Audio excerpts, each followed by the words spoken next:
आप सबने कल देखा कैसे मुख्यमंत्री अरविंद केजरीवाल जी के आवास के बाहर जब क्राइम ब्रांच, दिल्ली पुलिस के क्राइम ब्रांच के दर्जन करीब ऑफिसर, जिसमें कई सीनियर ऑफिसर खड़े थे, उनकी टीम पहुंचने के पहले सारी मीडिया वहां पे पहुंच गई थी। किसने बताया मीडिया को? भाजपा ने बताया। मतलब भाजपा को पता चल जाता है कि अभी क्राइम ब्रांच मुख्यमंत्री आवास पे पहुंचने वाली है।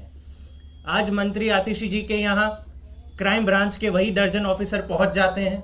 उससे पहले दो दर्जन मीडिया वाले पहुंच जाते हैं और फिर वहां पर 5 घंटे, कल मुख्यमंत्री आवास के बाहर 5 घंटे ये क्राइम ऑफिसर अपना सारा काम काज छोड़कर केवल खड़े रहते हैं और कहते हैं नहीं जी, हमें तो मुख्यमंत्री जी से मिलना है।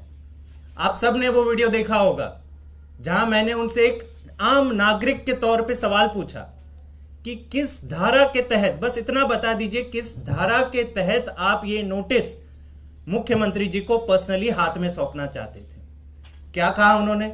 नहीं जी, मीडिया के सामने नहीं कहूंगा, आ जाइए अंदर बात करते हैं। इतना डर, इतना खौफ। अगर आप कानून के तहत कोई काम करते हैं तो मीडिया के सामने बताने में क्या है आपको डर? सवाल का जवाब नहीं दिया। अंत पंत में 5 घंटे की नौटंकी के बाद वही नोटिस सीएम दफ्तर के बाहर देके चले गए। मैं आज आपको यह बताना चाहता हूं कि दिल्ली में इसका क्या इंपैक्ट होता है। आप सब जानते हैं दिल्ली देश का क्राइम कैपिटल है। हर साल, ये सुन लीजिए, ये नंबर अगर आप सुनेंगे तो चौंक जाएंगे, हर साल दिल्ली में 3 लाख क्रिमिनल केसेस रजिस्टर होते हैं। 3 लाख। इन 3 लाख केसेस में से चार्जशीट कितने में फाइल होती है? 1 लाख। 1 लाख से भी कम।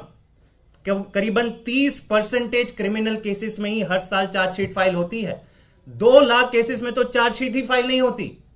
और ये जो 30% का आंकड़ा है, परसेंटेज ऑफ चार्जशीट फाइल, वो देश भर में सबसे कम है। मतलब दिल्ली में सबसे ज्यादा क्राइम रेट, दिल्ली में सबसे कम चार्जशीट। महिला सुरक्षा की बात करते हैं। Delhi is the rape capital of India. Crimes against women में दिल्ली का अव्वल नंबर आता है। सारे मेट्रोपॉलिटन सिटीज का अगर आप हिसाब किताब लगा दें तो highest number of crimes against women Delhi में पिछले साल पाए गए 14,158। सीनियर सिटीजन्स की बात करें, सारे देश में सबसे ज्यादा क्राइम अगेंस्ट सीनियर सिटीजन्स कहां रजिस्टर होते हैं? दिल्ली में रजिस्टर होते हैं 1,315 पिछले साल, जो उसके पहले के साल से भी ज्यादा था। क्राइम अगेंस्ट चिल्ड्रन की बात कर लेते हैं। बच्चे कितने सेफ हैं दिल्ली में? दिल्ली में देश भर में highest crime against children report होते हैं हर साल। पिछले साल कितने रजिस्टर हुए? 7,400। और ये हर साल ये आंकड़े बढ़ते जाते हैं। हर साल दिल्ली के टोटल क्रिमिनल केसेस जो भी रजिस्टर हो रहे हैं वो बढ़ते जा रहे हैं। लेकिन दिल्ली पुलिस के क्राइम ब्रांच क्या करती है? बीजेपी के मुख्यालय से कॉल नहीं आया, दर्जन ऑफिसर भेज दो मुख्यमंत्री के घर पर, 5 घंटे उनको खड़े रहने दो, मीडिया के सामने नौटंकी करेंगे, भंगड़ा करेंगे कि आओ हमें शूट करो, हम यहां पे खड़े हैं। और नोटिस का आधार क्या है? जैसे आतिशी जी ने कहा, ना कोई आईपीसी की धारा मेंशन्ड है, ना सीआरपीसी, ना कोई समन्स, ना एफआईआर। एक कोरे कागज पे एक नोटिस या खत लिखकर कह रहे हैं कि नहीं, हमें तो मिलना है। तो क्या मुख्यमंत्री और मंत्री दिल्ली सरकार के सारे अपना काम काज छोड़ दें, केवल और केवल डाकिया का काम करें कि अपने घर के बाहर खड़े रहें कि आइए, दिन भर आइए, जो भी खत लेंगे हम आपको पर्सनली सौंपेंगे? हमारी बीजेपी से गुजारिश है, दिल्ली पुलिस के राजनीतिक आकाओं से गुजारिश है कि ये नौटंकी करना बंद करें। दिल्ली के लोगों की सेवा करने दें। दिल्ली के क्राइम ब्रांच के पुलिस ऑफिसर का कोई इसमें दोष नहीं है।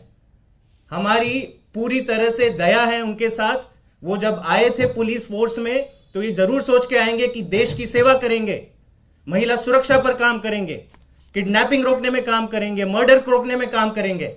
लेकिन होता क्या है, सुबह 8 बजे कॉल आ जाता है कि जाओ आज पूरी दिन मीडिया के लेके जाओ और सीएम के घर के बाहर आप ये खड़े रहो रास्ते पे।